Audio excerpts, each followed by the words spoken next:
السلام علیکم ورحمۃ اللہ وبرکاتہ۔ ناظرین کرام، آج 10 اکتوبر سن 2024 ہے۔ ایک اہم خبر آپ کے سامنے پیش کی جا رہی ہے۔ بھوکے کتوں کو کھلا رہی تھی کھانا، مندر کے باہر گوشت ڈالنے کا خاتون پر الزام۔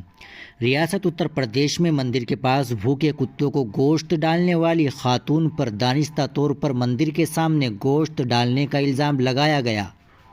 یہ واقعہ لکھنؤ کے شام بازار کھالہ علاقے میں پیش آیا۔ خاتون کے خلاف مقامی افراد نے ہنگامہ کیا اور ملزمہ کے خلاف سخت کارروائی کا مطالبہ کیا۔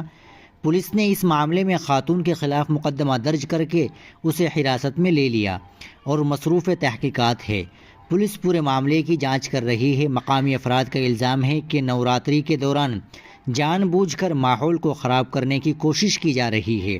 خاتون کی شناخت علیزہ کے طور پر کی گئی ہے اور ان کا کہنا ہے کہ انہوں نے بھوکے کتوں کو کھانا کھلانے کے مقصد سے گوشت کے ٹکڑے ڈالے تھے۔ پولیس کے مطابق خاتون جانوروں سے محبت کرتی ہے۔ مزید تحقیقات جاری ہے۔ ناظرین کرام، آپ ایسی خبر کے تعلق سے کیا کہنا چاہیں گے؟ کمنٹ باکس میں ضرور بتا دیں۔ ویڈیو کو لائک اور شیئر ضرور کر دیں۔ چینل کو بھی سبسکرائب کر لیں۔